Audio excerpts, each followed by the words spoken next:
Hi, and welcome to the Tea with Intuitives podcast. I'm Meli, an Akashic reader, past life psychic, and channeling coach.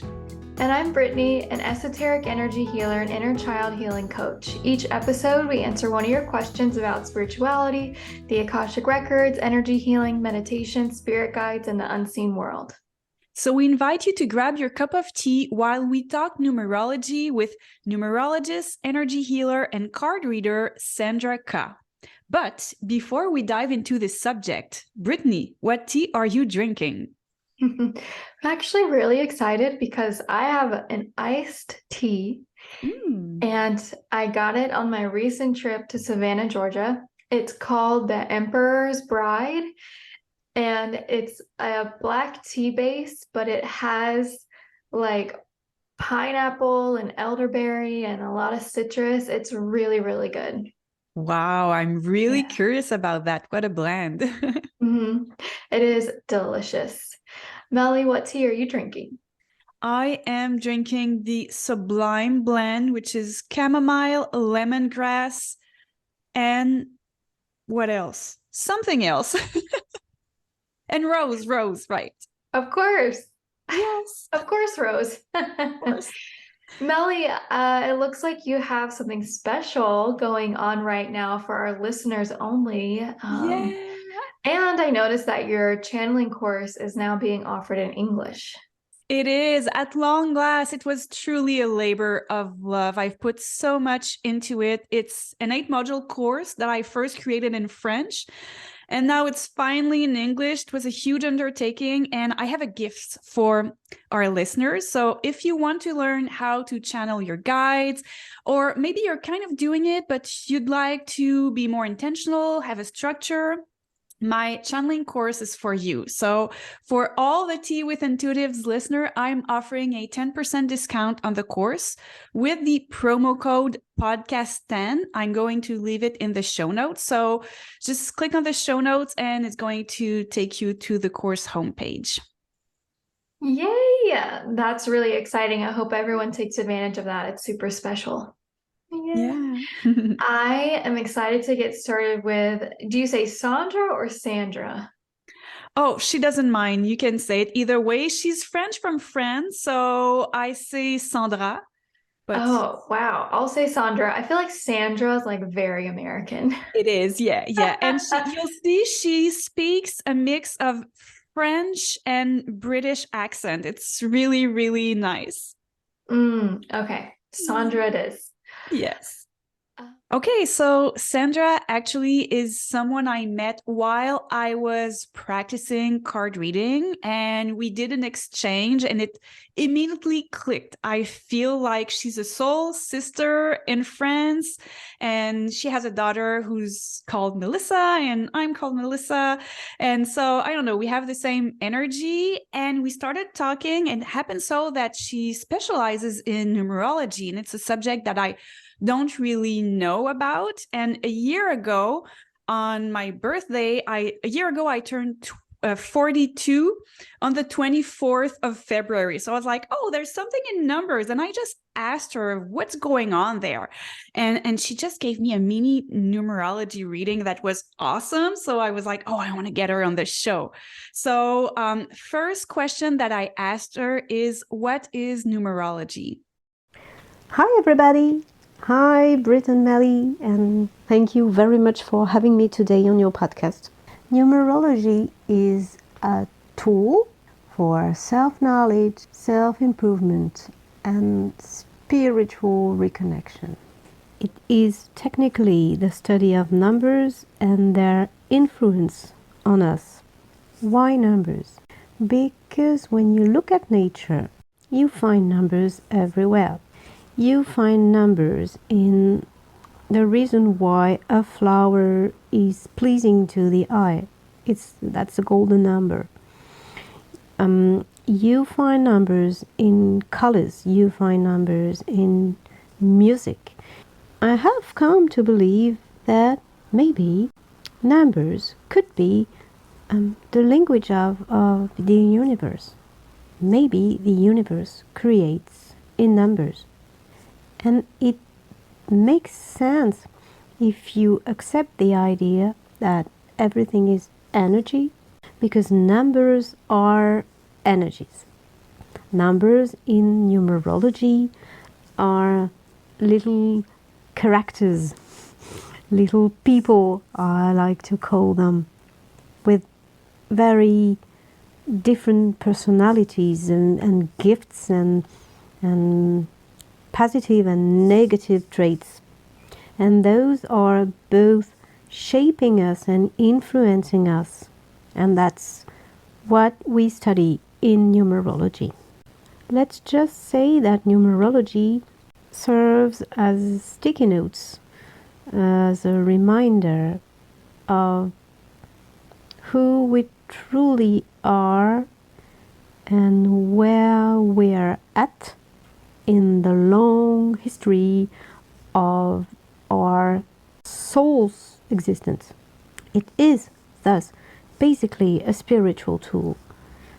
It is meant to help you evolve as a soul in this life you have, and it is basically here to remind you why you have chosen that life and the specifics of it. It helps us remember what our life plan was, the plan our soul made for this life. But it's even better than that. It's a navigational tool as well. Since we are energy beings, and since we are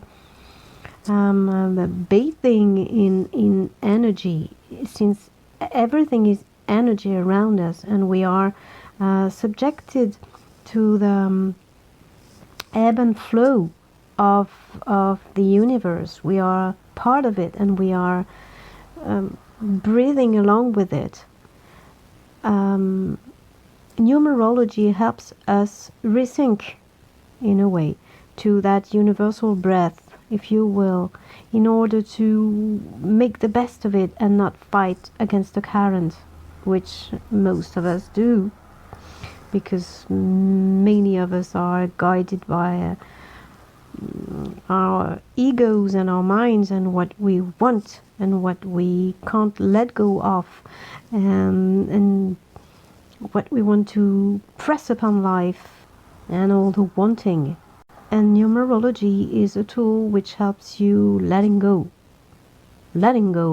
of false beliefs about yourself, letting go of fighting against the current. Yeah. She has such a beautiful voice. She does. I like how she talks about numbers as she's seeing them as energy and kind of little people. Wow, she is so sweet.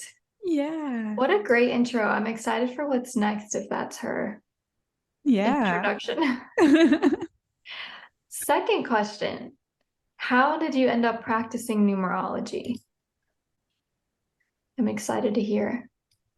Well, I know the answer might seem a bit run of the mill, but I have truly always been kind of haunted and obsessed by the need to understand who I was, to discover who I was and what I was doing here and what the purpose of life was, and all those universal questions I know many of us, mankind as at large, has always been asking itself.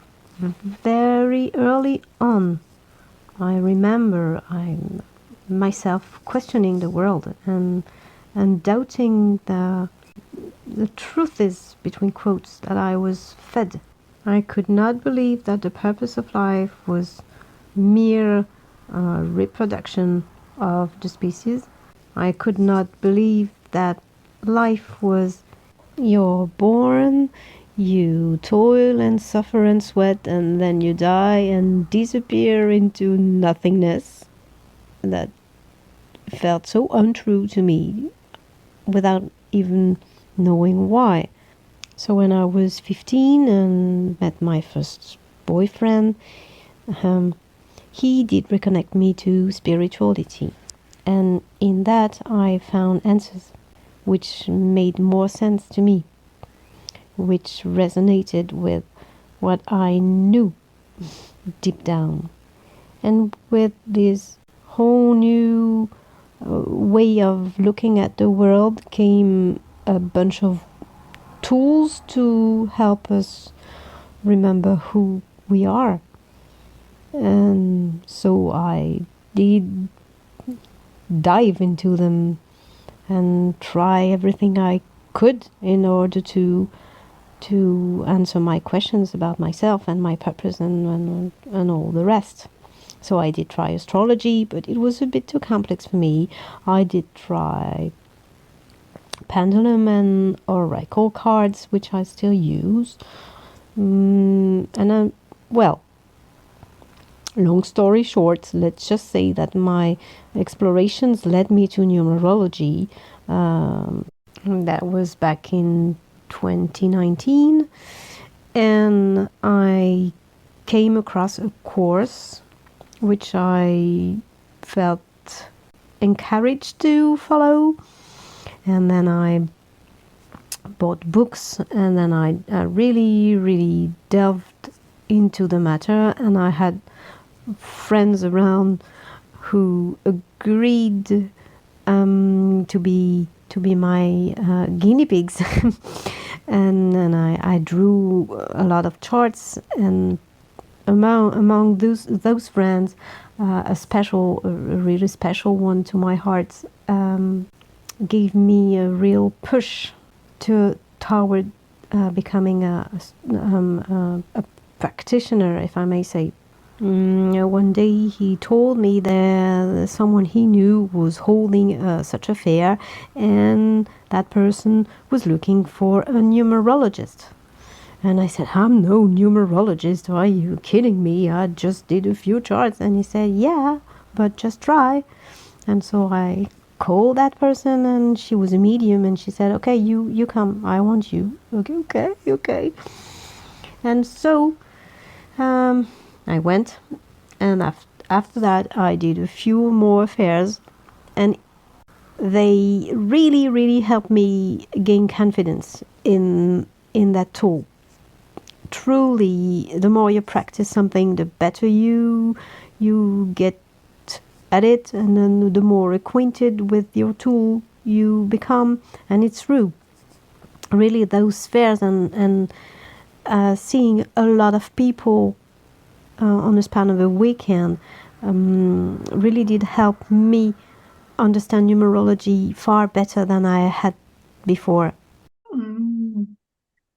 Yeah, it's funny how even when you're not ready for something, life will give you the opportunity for that expansion.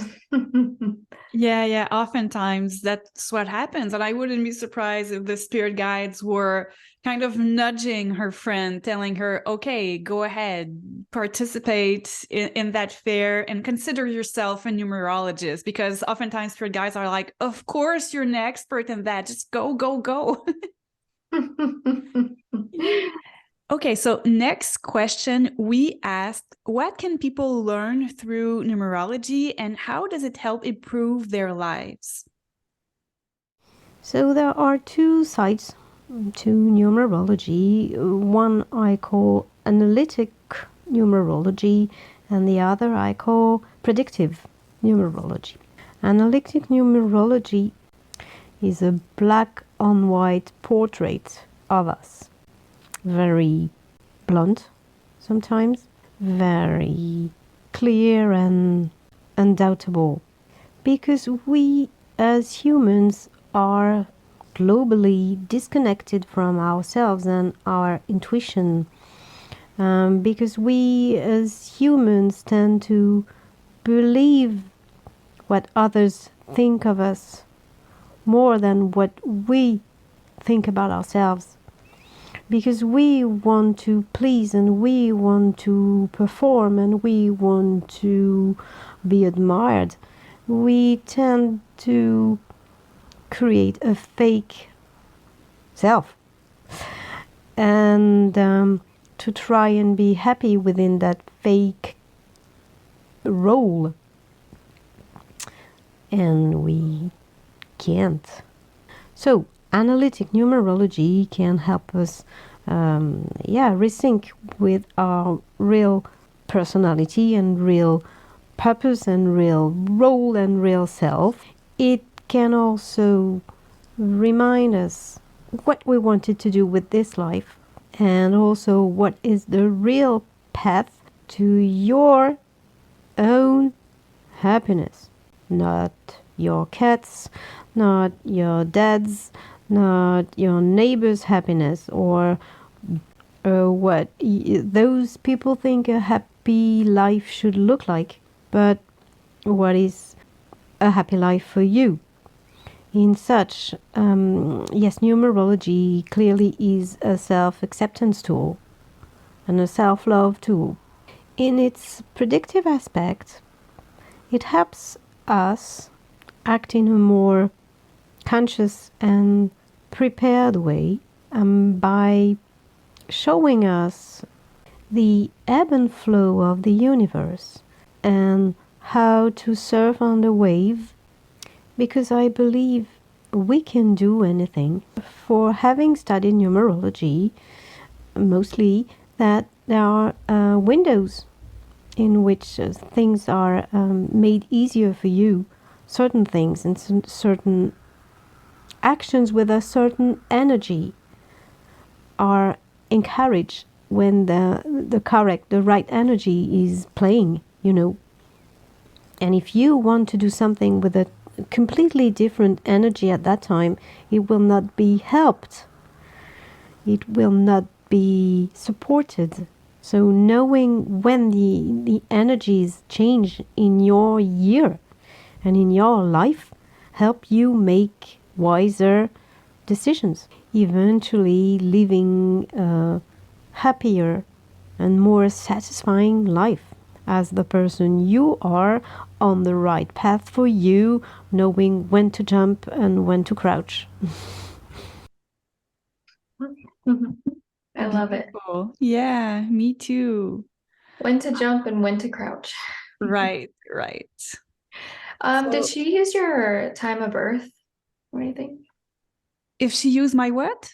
Does she use the time of birth, or is it just your birthday? I cannot remember. It was a year ago. Alrighty, number 4. Is numerology based solely on my date of birth? To draw your numerology chart, we need your date of birth. We also need your full official identity.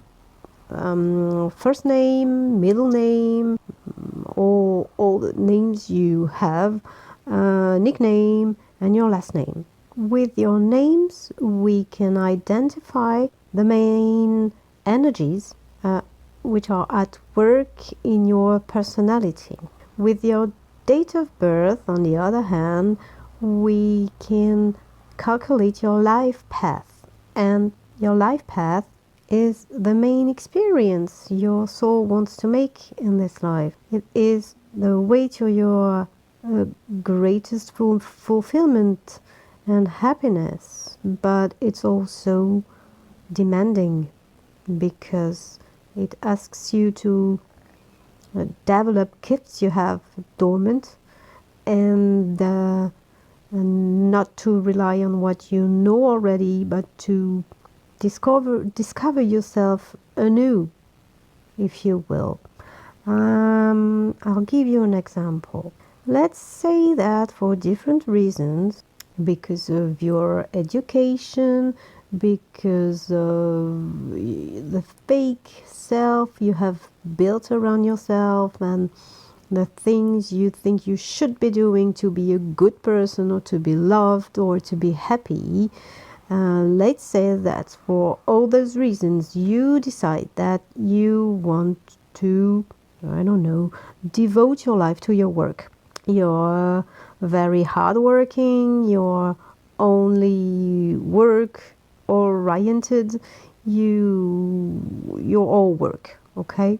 But if your life path number is not that of a life of work, of dedication to work, if your life path is one of I don't know, having a family, for instance.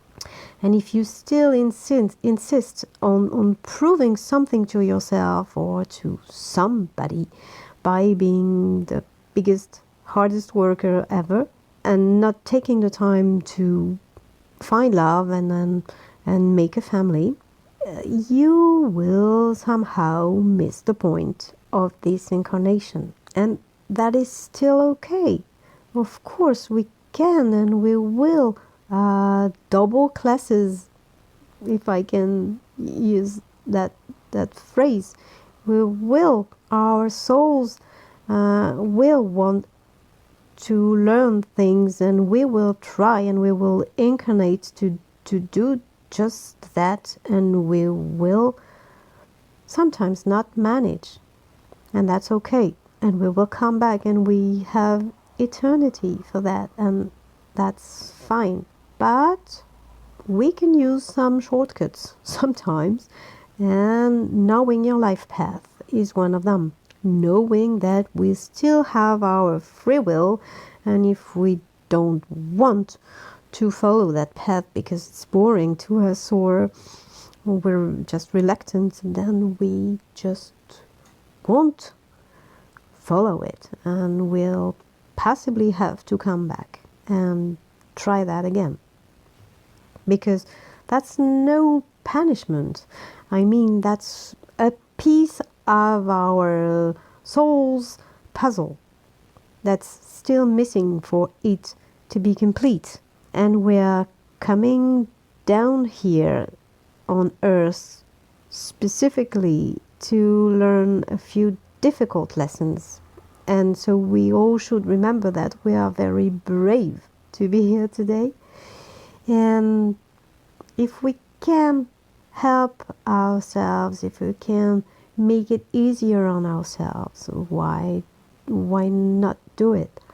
I mean, and numerology is a beautiful tool for that, because it shows us where our soul needs to go this time around. So numerology being the analysis of the numbers, the most prominent numbers around you, of course, relates to your date of birth, and it relates to the energy behind each letter of your name, and energy being translated into its corresponding number. And it also applies to every number which is near and dear to you, like your phone number or your flat or floor or house, or every important number to you can be analyzed by numerology. Because if you believe that you live in a coherent world, universe, in which everything is connected, then nothing is random and nothing appears in your life by chance. So if you get to choose between that nice house, which is 22 Sycamore Avenue, and that nice house, which is 88 Pabury Street, let's say that, the one you choose is relevant to what you want to do in that place, to where you want that house to carry you, what you want to see appear in your life at that moment in time will influence your choice. So to put it in a nutshell, when there's a number, numerology can be applied. Even your phone number. I know. That is crazy. Wow. It's crazy how I never thought about that, about where I live and how it can, play a role. Yeah, I know. I'm like, wow, I want her to pick my wedding date. Right, right. Oh, The house I buy this year, the address. yeah. I always think about the number of the house, actually. It's really funny. But I Mhm. know like the alphabet is associated with a number. So like the whole address and like she said, your name, even like your middle name is important. Yeah, yeah. So That's much super to cool. look at. Does she do readings in English or is she just doing a special interview for us in English? I haven't asked her. I would need to ask. I'm guessing she's open to do them in English. I mean, she's I would fully love to bilingual. get her. Actually, she's like me. She's a translator and she's also working in energy healing and psychic stuff. Uh, I would love to get a reading. I think it'd also be fun to get like a numerology report for like my fiance and I, like Yes. the relationship. Yes. I So think that's so interesting. fun. Yeah. Okay. Okay. So, next question, and I know a lot of people wonder, what do recurring number means and should we Google them? If we agree that numbers are the language of the universe, then recurring numbers actually are signs or knock knocks. Who's there from the universe? Trying to tell you something, trying to attract your attention to something specific. And yes, of course, the chosen number is the specifics in itself. So, should you Google them? You can, of course, Google them, but as in everything, I should advise you to take only what resonates in what is written on Google. What seems to make sense for you in your current situation, what is coherent for you. The best thing, in my opinion, would be to get acquainted with numbers, with the meaning of numbers yourself, and to create your own relationship with them. As I said before, they are little people, little energies, and the more you know them, the best you know what they want to tell you. Because if you see 1111 all the time, it's not your nephew or your cat or your neighbor's dog who sees 1111, it's you. So it's what it means to you, which is important in the end. You know, not to the person who wrote the thing, the article you're going to read on Google. So I would advise you to try and get acquainted with numbers, what they mean, and then when they repeat themselves in your experience, you'll know what they want to tell you.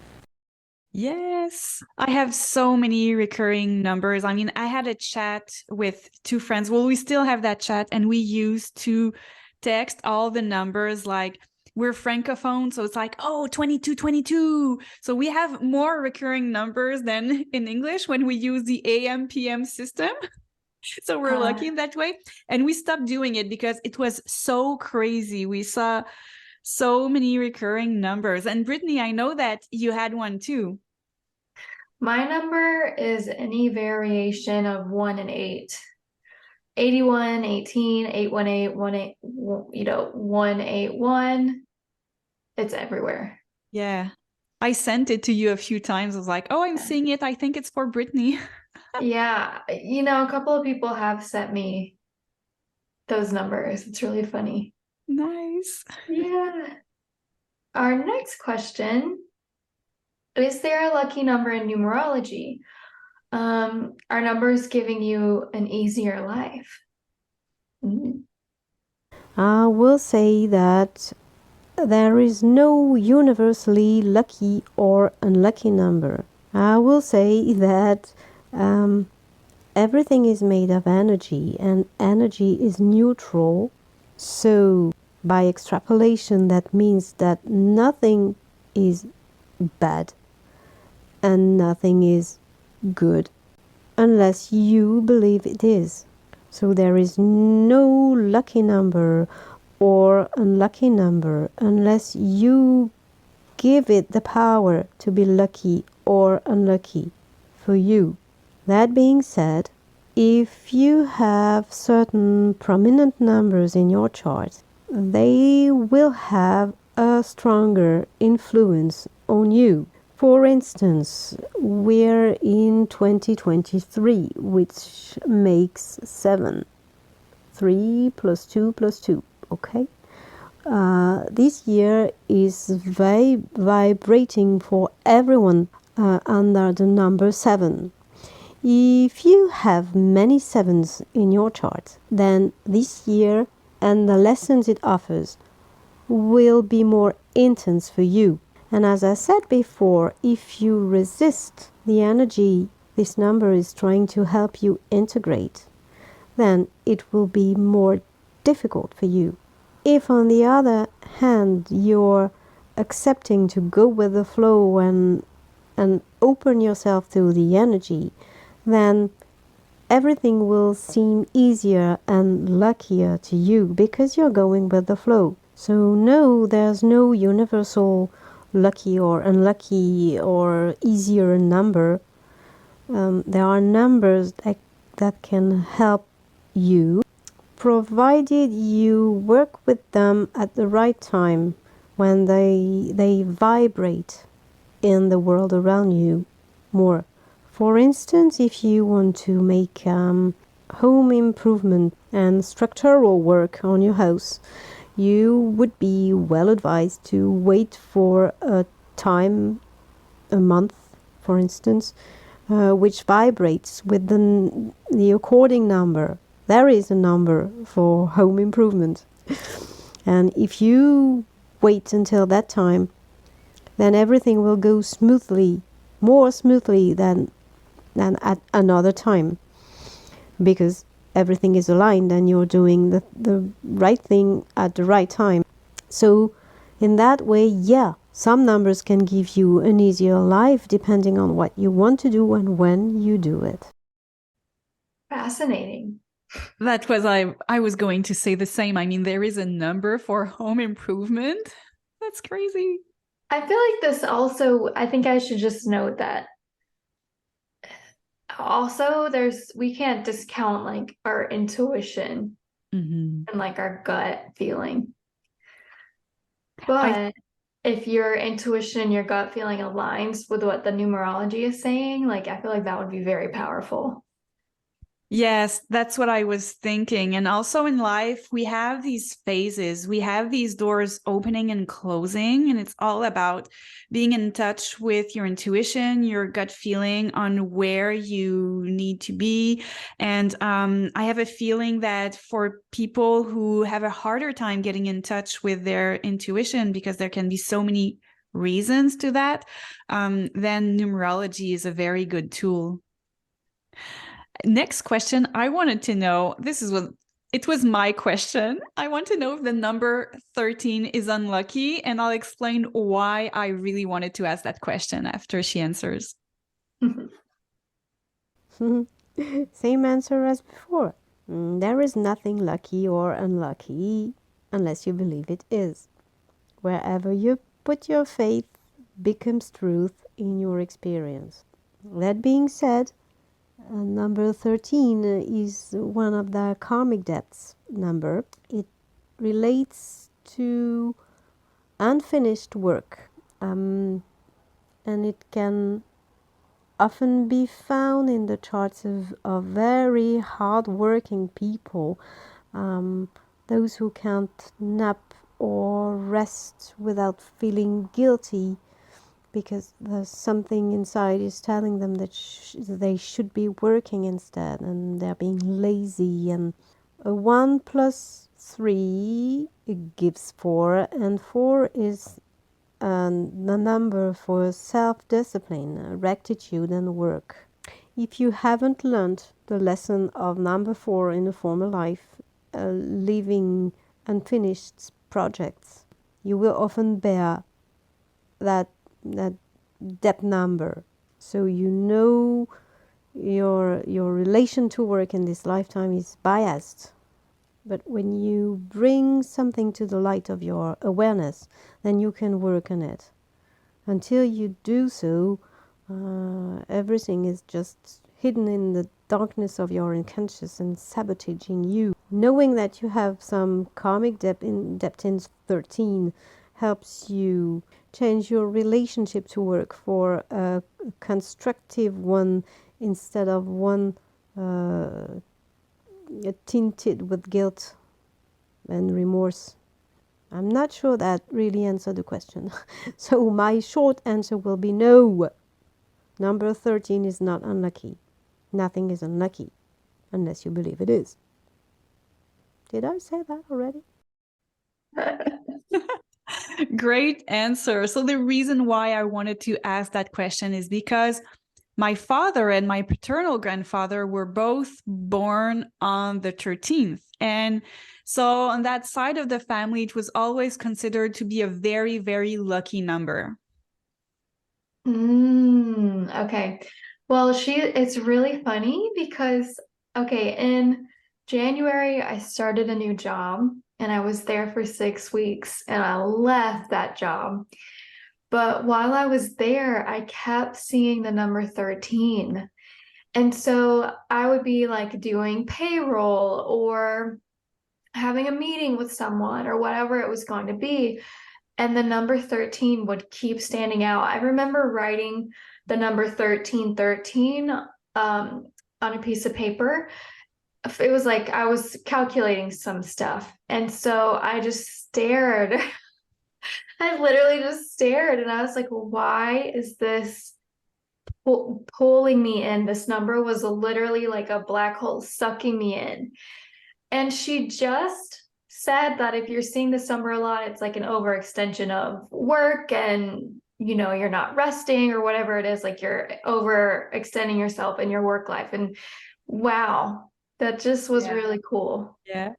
And I need to share when I wrote all the questions for Sandra and I submitted them to Brittany and she was like, I don't think we need to ask this question. I think it's pretty obvious that, it's 13 is 1 plus 3, it's a 4. And when I listened to the answer first, I was like, oh my God, I think it's like the best answer of the whole interview. And now seeing how it resonates with you, we really needed to ask it. That's awesome. So this is wild. Remember how I said I kept seeing 13, like whether it be 1313 or 313 or 333, like everywhere. So we're recording this on the 17th. Happy St. Patty's Day.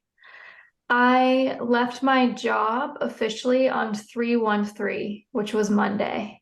Oh. The 13th of March. Wow. It was meant to not be. You can't make this stuff up. Right. Oh my God. You really can't make this up. Like it's just. Yeah. Well, you were really listening to the messages then. Yeah. Yeah. Okay, let's go to number 8. I think this is going to be really fun. If 2 people share the same date of birth, do they have similar destinies? Haha, what a clever question. If 2 people share the same date of birth, they have the same life path. But how each will walk their own depends on their unique personality and their soul's desires. If these 2 people have a life path encouraging family life or responsibility, which is the same number, one of them may choose to create a big family, and the other one might choose to have a very a career with much responsibility. Each one will take one of the facets of the number, of the energy of the number, depending on who they are. And who they are can be analyzed with their name, as I said before. So then you'll tell me, okay, so if 2 John Paul Smith are born on July the 21st, 2023, they will have similar destinies, won't they? Frankly, I don't know how other numerologists would deal with that. That's a complex situation. I, for one, have decided to include other elements in my analysis. Elements which are not classically used, but which can help make the distinction between those two people who bear the same name and have the same date of birth, but who are not the same person. So to conclude, same date of birth means the same life path, but how you will walk it depends on who you are. Even if you share the same name, you will not be the exact same person as the other one, and there are necessarily distinguishing traits between you that can be used in your numerology analysis. So interesting. Mm-hmm. Yeah. Nice. I like this next question a lot. Okay. Should I ask it? Yeah. Yeah. Okay. Now, can numerology predict lottery numbers? Quick answer, no. Though knowing your own rhythms with numerology can help you pinpoint the best time to play for you to have the best chances of winning. Well, there you go. Yeah, there you go. So we won't necessarily be millionaires this year. Or maybe. Yeah, maybe. Thank you so much, Sandra. Thank you. That was a great interview. And thank you for I know she's very shy and she's not used to be talking. So, thank you for getting out there and sharing what you know, what you do, what you love.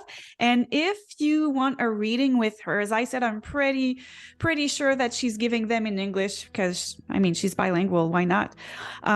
So you can reach her either on her Instagram or her email address. I'm going to put both down in the show notes and you can DM her anytime. What's her Instagram name and email?